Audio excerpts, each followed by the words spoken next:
All right, good early afternoon, everybody. Welcome to the AIMHO 365 webinar using an incident command system in residence life medium to large scale programming, presented by John Terry, who is the residence director at Utah State University. My name is Alicia Mays from the AIMHO 365 committee. A big thank you to John for developing this presentation and offering to share this knowledge with the region. We will be taking questions during the presentation using the chat feature on the right-hand side of your screen. If everyone logged in can go ahead and test the chat feature by typing in your campus name, as well as how many attendees are viewing with you today. We would appreciate that. The webinar will be recorded and uploaded to the AIMHO 365 YouTube page. The link is available through the aimho.org website. Please be checking the aimho.org website often for future webinars, as well as to submit webinar proposals. At the end of this webinar, there will be a short survey. If you have time and don't mind filling it out, it would be greatly appreciated.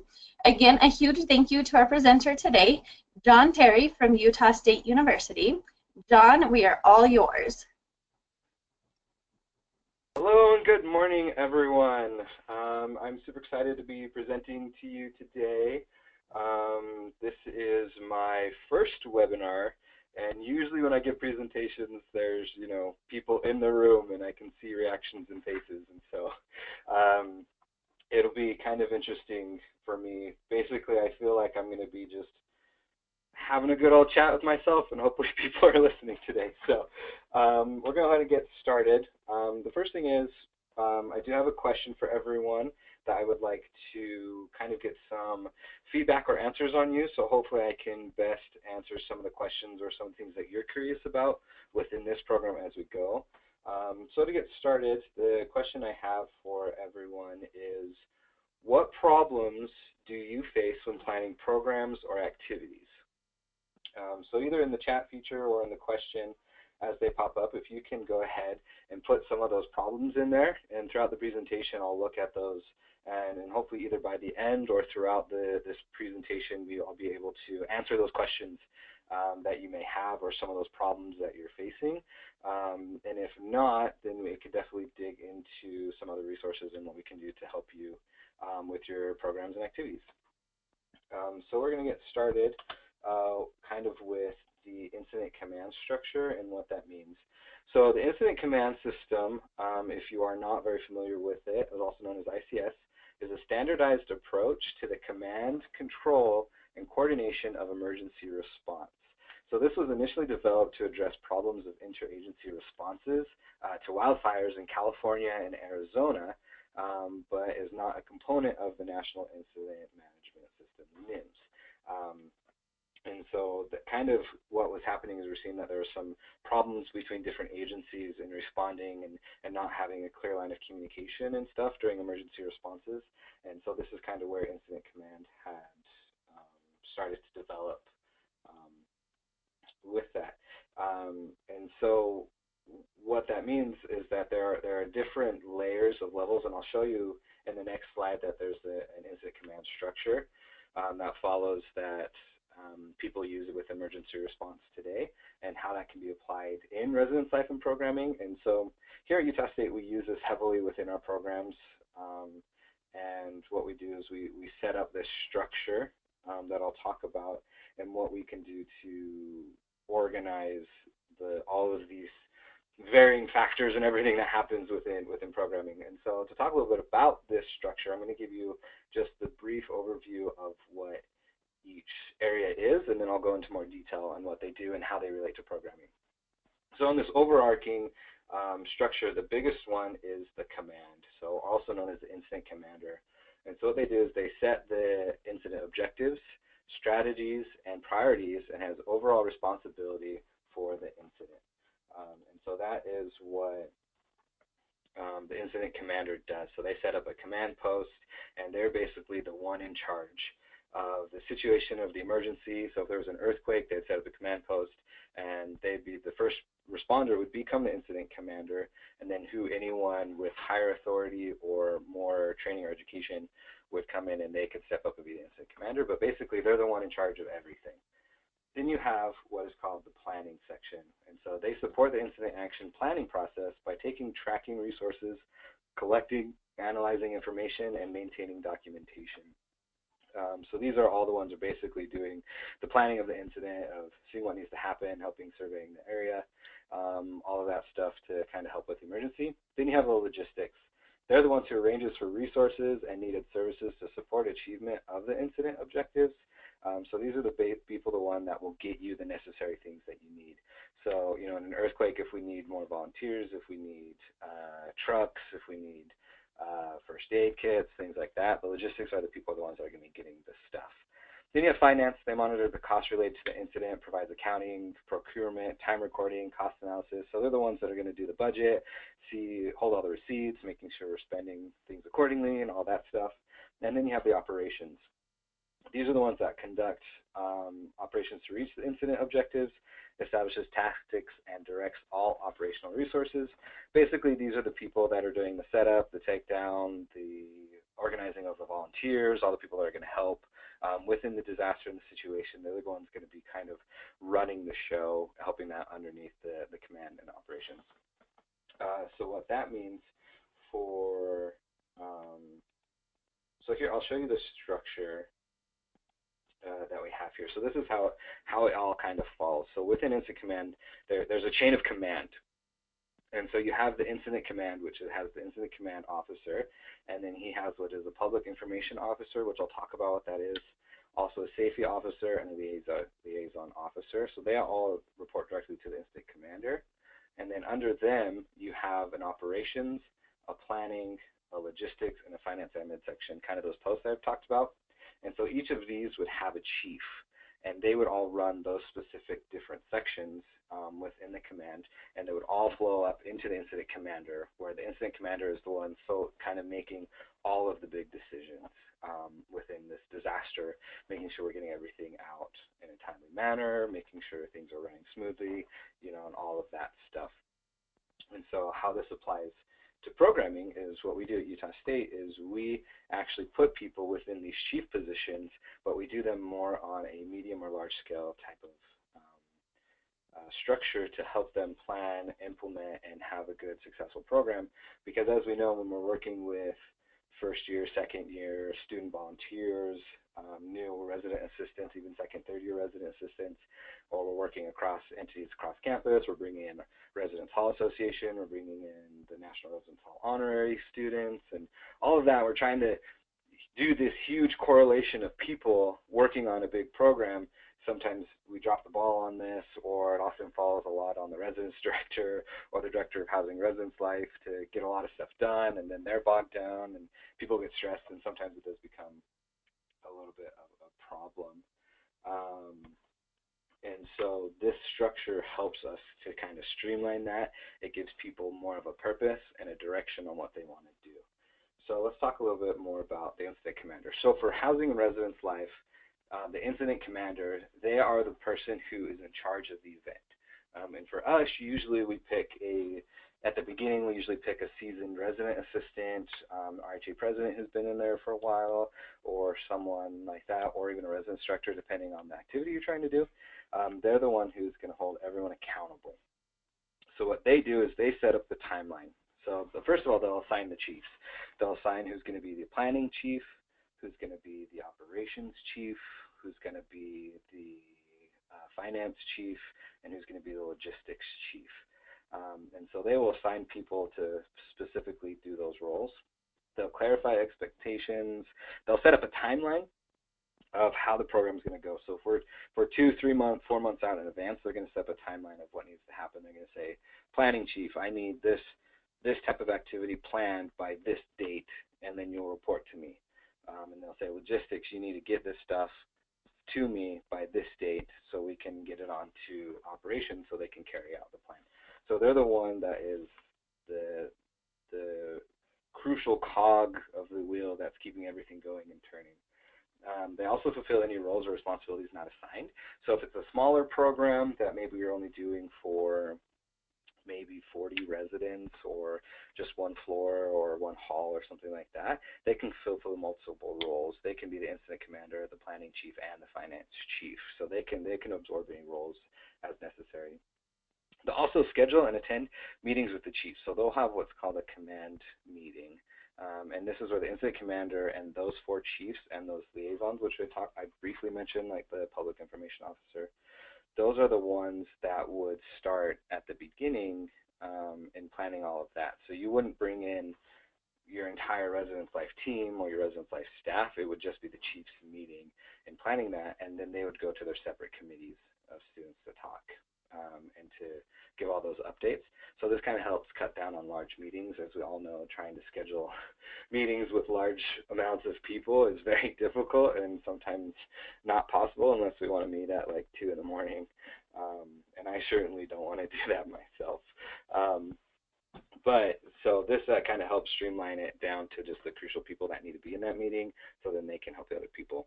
They also supervise the chiefs, help them with committee member issues. So if someone's not performing well, or they're not holding up to their end or their expectations, things like that, then they're the ones who would be able to kind of re-clarify those expectations and kind of serve as that supervisor role and holding people accountable, or maybe even replacing them or something like that.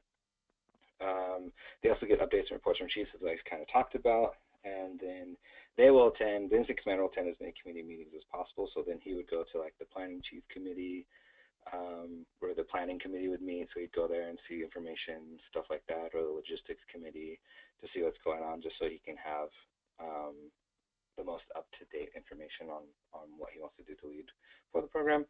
And then also they would be in charge of leading the post-program debrief. So afterwards they would lead a debrief with the chiefs. They can assign chiefs to do debrief with their committee members, just so they're getting that feedback for the next program. So moving on, so usually within a command, depending on how large of a program, you can have what's called a deputy, and this is the person who's in second command to the chief. Now that wasn't in the flow chart, but they would fall just above the public information officer. So I'll actually go back real quick and show you that, because I'm a visual person. So if you just look right above the public information officer and you added a little slot there, that would be the deputy. So when you have a lot of things going on, it can be a lot of work for the incident commander.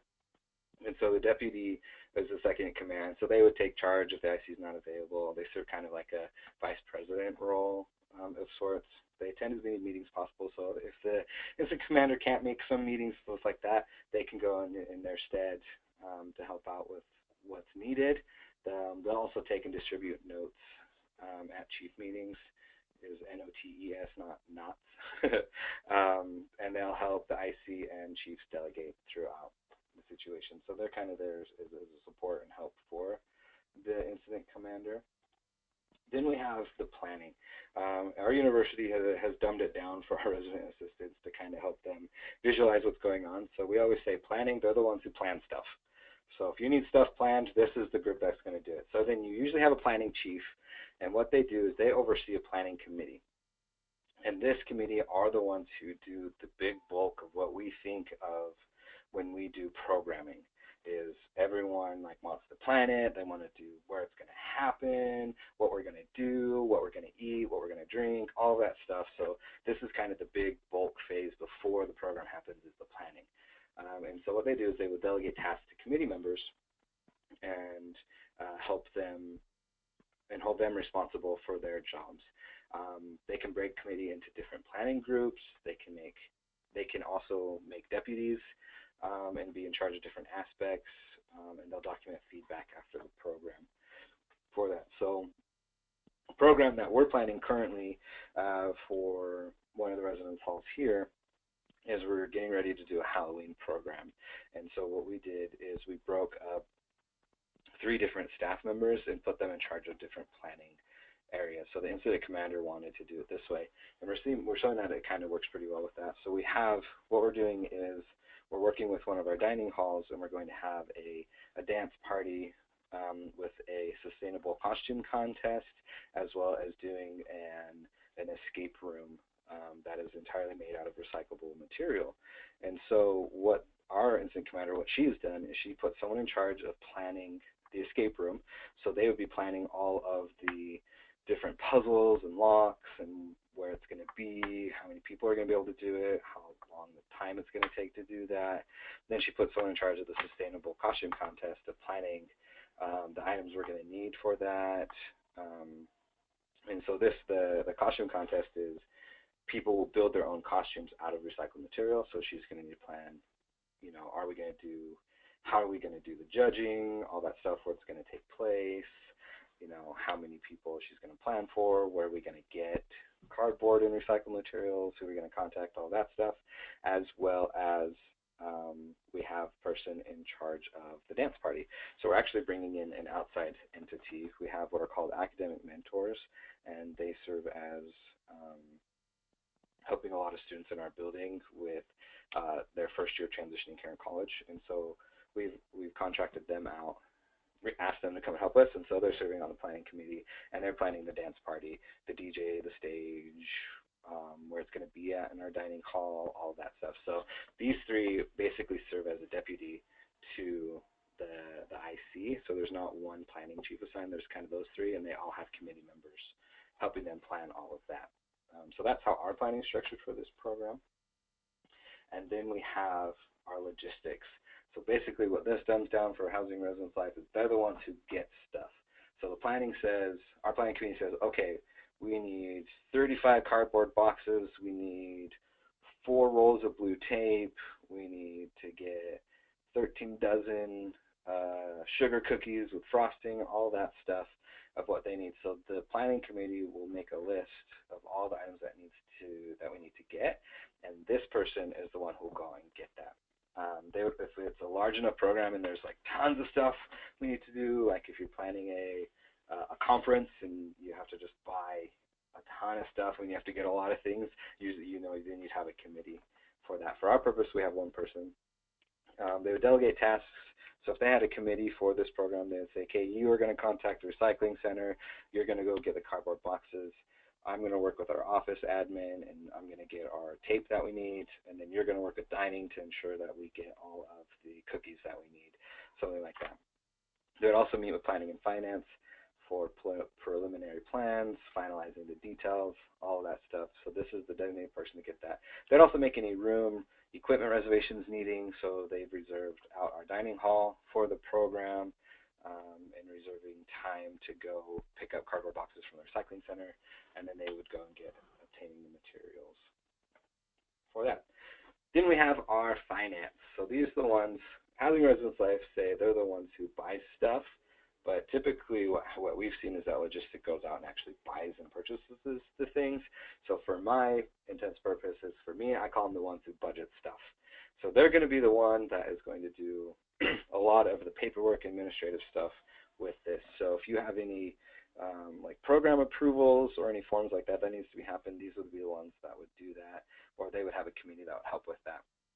They would gather all of the necessary receipts that are going within the program, anything that is purchasing. They would fill out any of the purchasing card paperwork that needs to be done for that, all that. They would meet with planning and logistics about what they can actually do.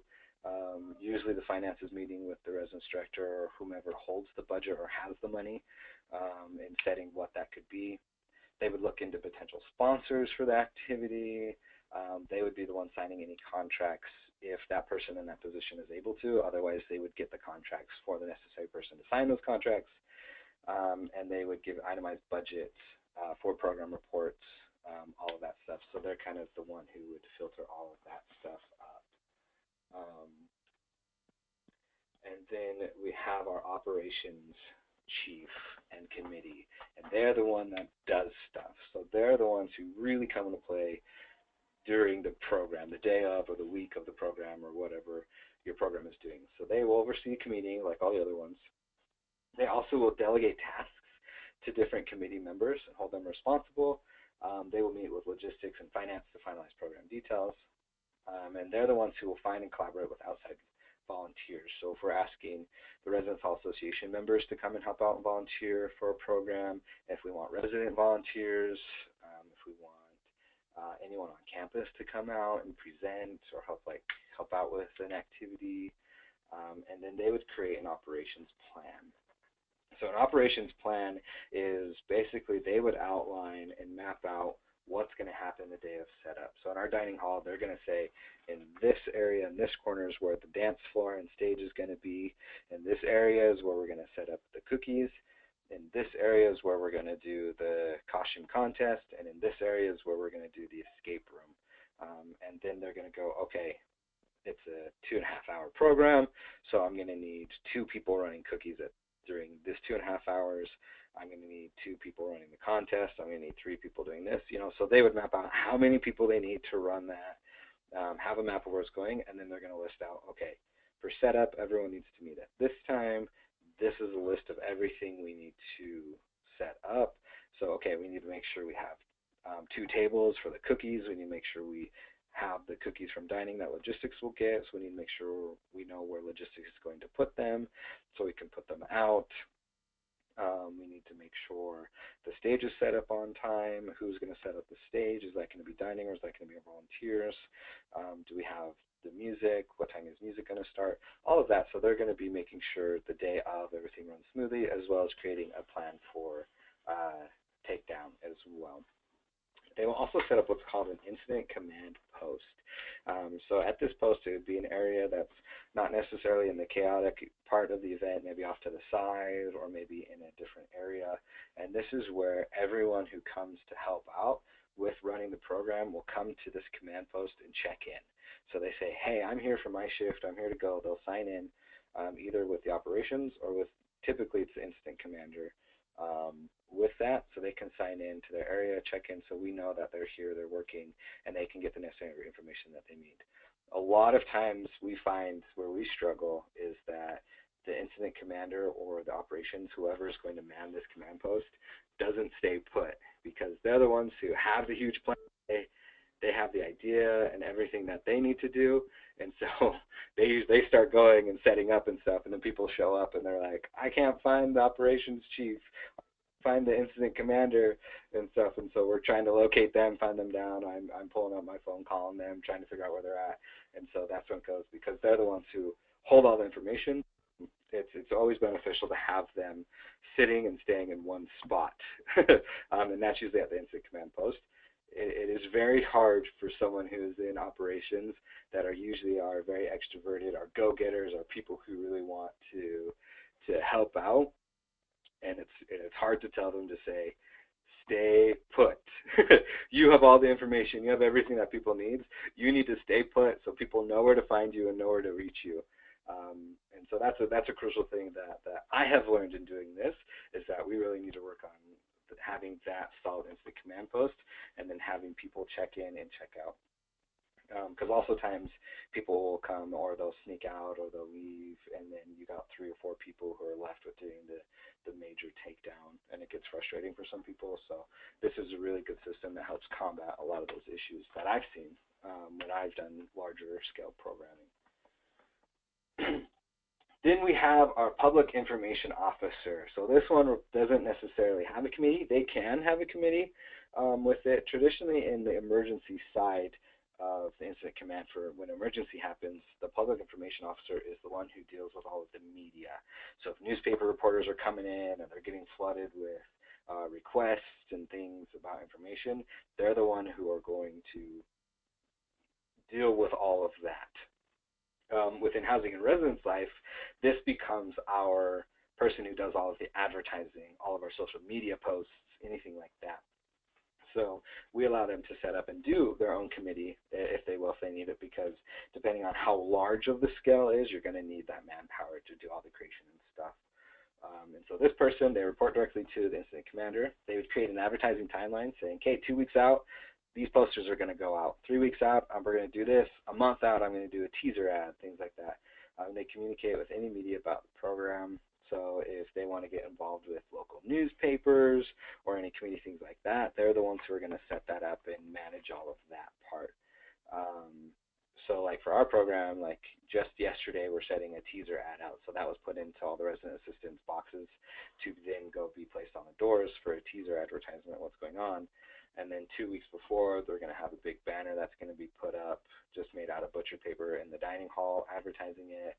And then a week before, we're going to start doing social media push we have a texting program that we can push out texts, push out on like our Tower Snapchat, so people know. So they kind of have the advertising timeline, so people are aware of the program, and kind of we can generate hype now for our Halloween program. Then we have the safety officer.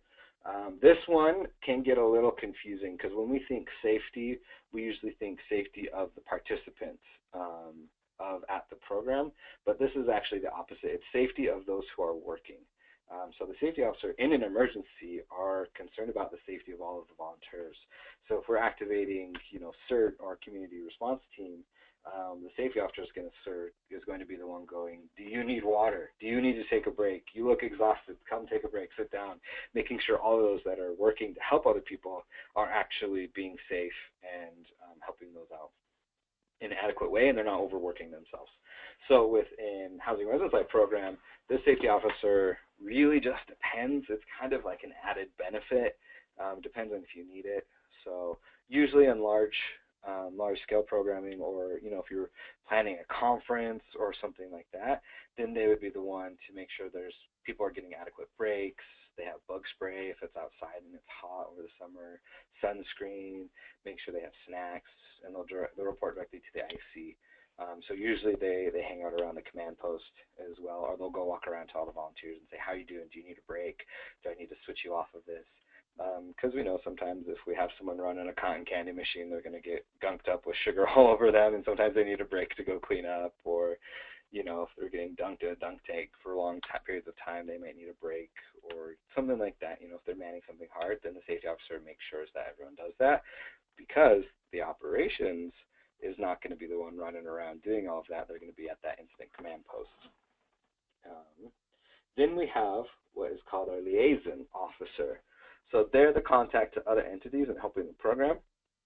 So they'll coordinate with any special guests, presenters to attend or help with the program. So usually the liaison and logistics and operations work together and figure out who they want to help out with that. So for my particular role within the program, they have assigned me as the liaison officer. So what I did is I've contacted our dining hall to make sure we have that for that, and we're working with them, and they're informed of everything that we're doing. I'm also the liaison to the academic mentors that are bringing in to do the dance party, so I coordinated with them and their supervisors to make sure they know when chief meetings are and that they're getting adequate representation.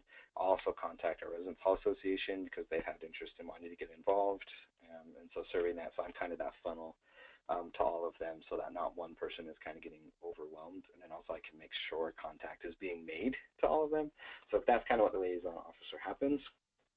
This is also another role that could be absorbed just into operations or logistics, depending on how many people you have for all of that. And then some things to note. ICS is incredibly flexible within Housing and Residence Life programming. The IC can decide, reassign responsibilities as necessary. And so they can be like, you know what, we can combine logistics and finance, because finance is going to set the budget and logistics is going to go and purchase it. So it's not a huge program, we're going to combine them. Or you know what, our planning committee can also take over the public information officer role and be able to do that as well. So it's really just up to you or the IC on what they want to do. So what we've done is we've split that planning committee and had like 3 different deputies, and they're hyper-focused on their own area and what they're doing, and then they report each week. And so usually within our staff meetings, we're not spending 45 minutes, an hour trying to hash out all of the stuff that's going on. Rather, they're giving each 2, 3, 4-minute reports on what they're doing, what they're planning, and then everyone as a whole can say, yes, we like that, or you know what, we have some problems with that, maybe we should meet later and talk about that, so we can prepare for the next chief's meeting. Committee members also must know what the chiefs know so they can take over if necessary. We did have an incident of this last year when we had one of our big activities that we were doing. One of the committee members who was part of the planning. One of the planning chiefs was a resident assistant and actually got fired, and so then they had to leave, and then we kind of had to do a reworking of that, and then the other planning committees had to get as much information as they could to pick up the pieces to move forward with that. So we know, like, okay, there needs to be that channel of communication. Otherwise, we're going to be struggling and backtracking to do that. So we kind of learned that firsthand, how important that is. That the chiefs do need to be very transparent with their committee and what they know and things like that of what's going on. Information also flows up the chain to the IC so they can make the final decision. So if a committee member has a question or a problem, they would go to that committee chief, and then the chief would take it to the incident commander. With that being said, each committee should have less than 7 people on it, because once you get more than that 7 people threshold, it gets very, very hard to manage it. So if you're having a huge operations committee, then the operations chief would have, so if we have a ton of people, then the operations chief would have up to 7 deputies, and then those deputies would run at least 7 members of committees. Now, if we have more than that, then those deputies would also have like a sub-deputy, and they have committees, just so we don't have more than 7 people on it. So if you're finding that you need to split, if you have that 7, it's a good idea to do so. Because then the operations chief can have 2 deputies, and those deputies have the information that they need in setting up the program, taking down the program, all of that information, and then it takes less stress of that operations chief running around trying to figure everything out. Yeah, and I mentioned the co-chair on that, and then they would all work together to inform the IC. So it's kind of that rule of 7. If you have more than 7 people reporting to that, then we need to break up and break it down more, so it's just easier filtering up that information. And it's actually what they do in Incident Command with emergency management as well. And then, so with that, kind of looking at some of the questions that were kind of supplied is, and the comment was saying that there's limited funding, student interest, and attendance. That is an age-old situation within programming. I think what kind of helps us with that is, for me to know with limited funding is really working in what resources do we already have, or what areas that we can do. So for our Halloween budget, I've given them $100 to do something that is going to be advertised to maybe 1,500 students is the thing. So we have a budget of $100. So what we did is most of that money is going to actually just buying cookies, so that they have that sweet element treat for the program. We've teamed up with our dining hall to use their time during one of their late night meals, and so people can come and get a full-on meal and have all you can eat. It's Taco Tuesdays. That's when Halloween is, so they'll have all you can eat tacos, as well as drinks and cereal, all that stuff, and then we'll have that sugar cookie element added to that. So we're kind of using already what's built in place and adding to that for the budget, so people get more excited saying, hey, there'll be tacos, but it's already there, and then they just use a meal swipe, which fortunately for us, most people, everyone in our area has a required meal plan where they live, and so that's a benefit to us. We're also using our office budgets for the necessary tape and things like that we need to help with that, to kind of spread out that. So really we're not using $100, but that's what's coming out of our activity budget, and so we've kind of done that. So kind of for the question that Jessica had asked with the limited funding is really working on utilizing your other resources. There's a residence director here, her name's Charity, and she says that you don't need to use food to get people to come to your programs, and she's very adamant about that. And so she has some good tricks about getting people there, and she really does kind of help her resident assistants survey what interests people, and then usually if they have an interest, they want to get that. From my experience, in my short little time of being a resident instructor, I'm sure people out there have more experience with dealing with this, but it's really getting the residents involved and getting them passionate about it, because they're the ones that are going to get people to come. So getting like 4 or 5 residents that are wanting to plan and being part or holding these chief responsibilities, they're going to coerce their friends and stuff to come because they put so much time and effort into it themselves in doing so. That's what we've seen help with that. And really that's happened about our resident assistants really work to finding who are the leaders in the community, or who are the ones who are the active or the most spoken up ones, or are pranksters or anything like that, and say, hey, you know what, you like to do this, you like to get involved. It may not be the best way, but let's get you involved in these programs. What do you like to do? What do you want to do? And let's get you planning on that. And so that helps generate some of the student interest. And then attendance, we found, is really trying to find that sweet spot of time of when to do the program. For us last year, weekends were fantastic because people were here and they wanted to be there. We had great attendance. And so we had our opening social. We had a big opening social, and it was on a Saturday, and like maybe 15 people came by. And so we kind of didn't have good attendance, and we quickly realized, oh, timing was not good for people for that. And so we kind of reworked to try and find a better time for people to help out with that. So kind of with that, I don't know if that was helpful or not, Jessica. Maybe if you can put it in the chat or something, if that answered your question, or if you still have any more questions about that. I did know another question that came in was getting my staff to think about how educational programs for building-wide programs can be fun too.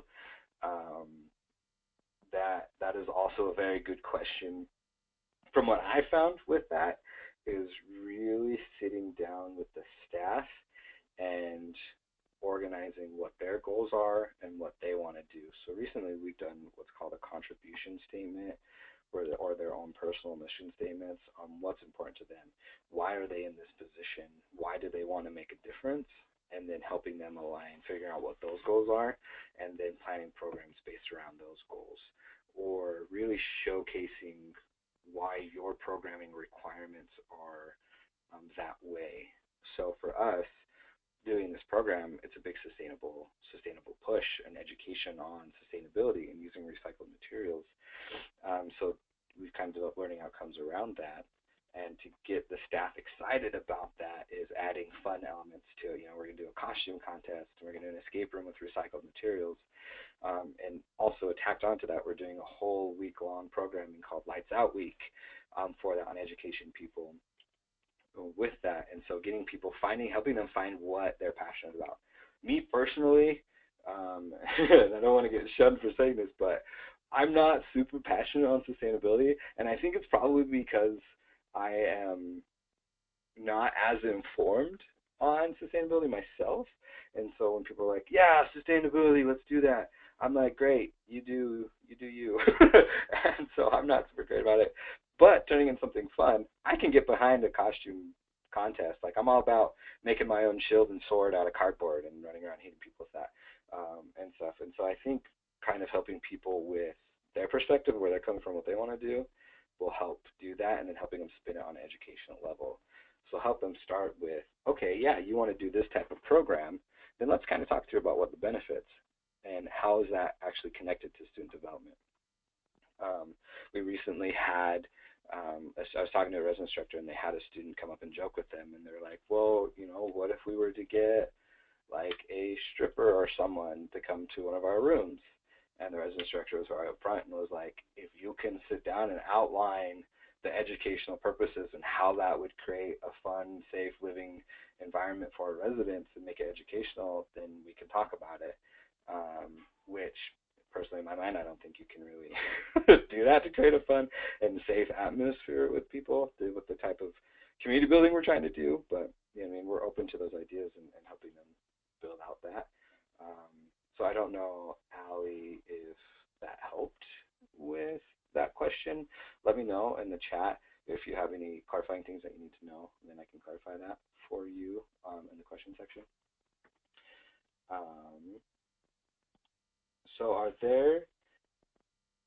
So kind of going back to the incident command structure and stuff that we have, I did want to leave kind of a little bit, at least 10 minutes or so for questions, because I know this is a lot of information, and if you're not too familiar with incident command structure, it could be very overwhelming.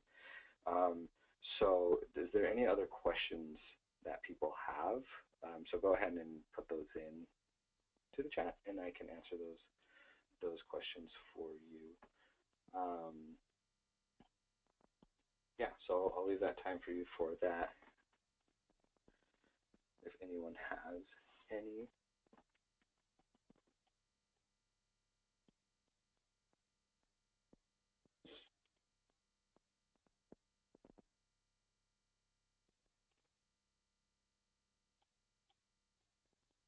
Try and look on the computer and see if anyone's typing any questions. Oh, okay, here we go. The question is, has your campus done a large-scale drill to practice these roles? Yes, we do. Actually, every fall training, we do a retreat of sorts where we go off campus with the resident assistants and we do an incident command practice.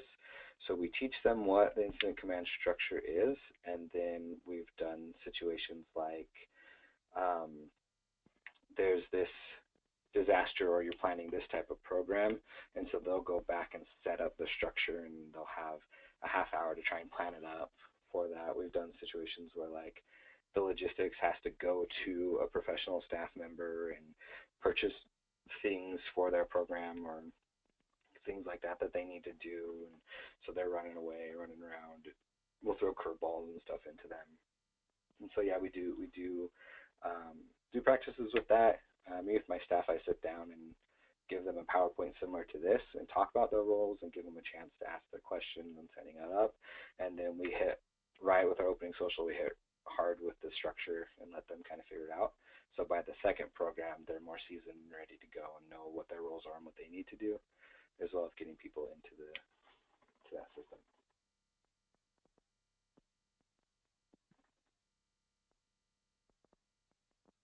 I think I did see.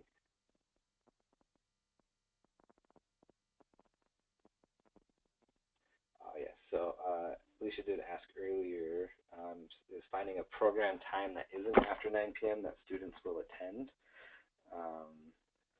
This is a very good question. For us, we found actually, we actually did a poetry and pancake program that was fairly well attended, and that was at 3 p.m. on a Saturday. And so people just got excited about it and came out to that. But subsequently, we also had another program like 2 weeks before on a Saturday, and it didn't go so well. We found that like 3 p.m., 4 p.m. programs weren't very well attended for our students. But yeah, trying to figure out that time is, I guess it really just depends on surveying that. So we did have an RA do a program around 4 p.m. and had like 5 people show up. And so they're rescheduling it at another time. She sat down with her residents and was like, what time works for you? What's good for you? And most of them said like Sunday evening. And so she's replanning on Sunday evening. And so we'll see if she gets a better turnout that time for that.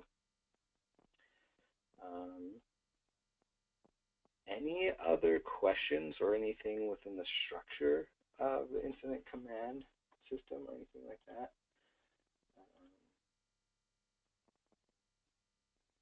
I did see that Chris Ralphs was signed in on here. I know he's familiar with that. Do you have any comments or anything on there? Saw you that in here.